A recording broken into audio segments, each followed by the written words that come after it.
प्रजहाति यदा कामान सर्वान् पार्थ मनोगतान् आत्मन्येवात्मना तुष्टः स्थितप्रज्ञस्तदोच्यते।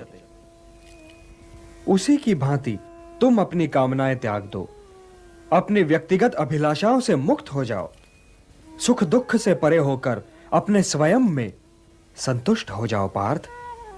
तो ना तुम्हें दुख की अग्नि जला सकेगी और न सुख की वर्षा तुम्हें भिगा सकेगी।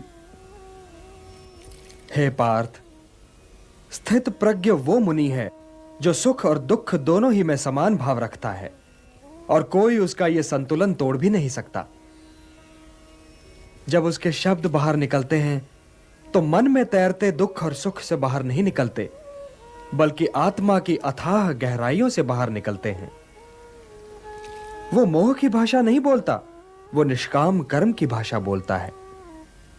वो जब बैठता है तो कछुए की भांति अपने भीतर सिमट कर बैठता है और अपने स्वयं ही को दुर्ग बना लेता है, अर्थात उसकी इंद्रियां उसके वश में होती हैं और अपनी इंद्रियों को केवल वही अपने वश में कर सकता है जिसका अपना मन अपने वश में हो।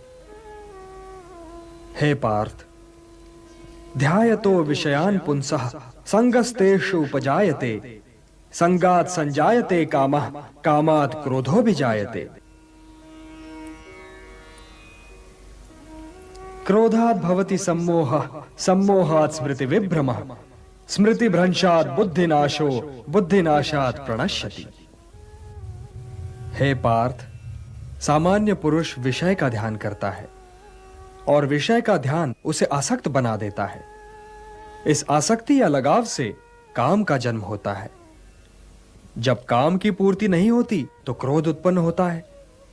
जब क्रोध उत्पन्न होता है तो विषय के प्रति मोह और बढ़ जाता है और जब मोह और बढ़ जाता है पार्थ, तो सोचने की शक्ति भटक जाती है।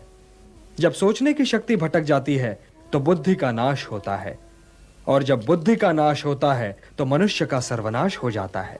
और हे कुंती पुत्र, तुम्हारा यह मोह तुम्हें बुद्धि के विनाश की ओर ले जा रहा है। तनिक सोचो पार्थ कि जिसके पास बुद्धि ही ना होगी उसे शांति कैसे मिल सकती है।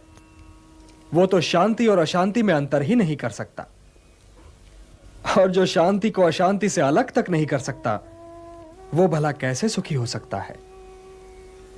हे पार्थ, जैसे पवन के झोंके नाव को भटका देते हैं, वैसे ही कामनाएं बुद्धि को भटका देती हैं।